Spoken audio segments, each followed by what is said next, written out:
2 days ago, Emily dumped her newborn babies in a trash can. That night it was raining. The streets were empty. Right now she was walking through the cold rain, holding an old cardboard box in her arms. Inside the box were her newborn twin daughters.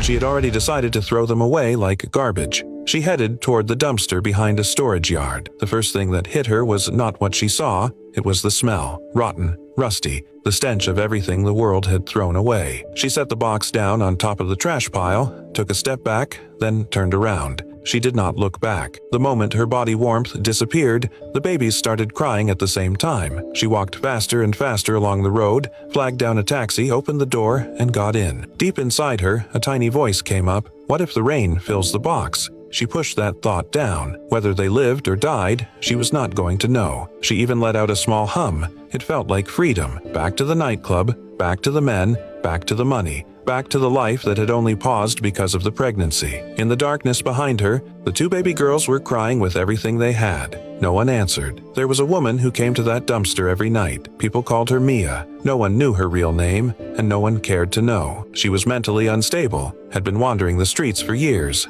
slept in an abandoned shack, survived on whatever she found in the trash. Adults always warned their kids not to go near her. That night she showed up like always, and then she heard something, a sound that made her stop in her tracks. Crying, thin but desperate crying. It was coming from the rain-soaked cardboard box. She ran over and tore it open. Inside were two tiny girls, completely soaked, shaking from the cold, crying until their throats were raw from hunger and freezing air. Mia's face suddenly changed. Light filled her empty eyes. "My babies," she whispered. "My babies came back to me." She picked them up and carried them back to where she lived, a broken-down little shack. She tore off a piece of rock-hard bread and brought it to their mouths. "Eat," she said firmly. "I am your mom. Mom is telling you to eat." The babies turned their heads away and cried even louder. She tried again, gently pressing tiny crumbs against their lips. They kept crying. She tried giving them water from an old container. They refused that too. They would not take anything. Her voice suddenly got rough. "Enough. I am your mom." But they kept crying.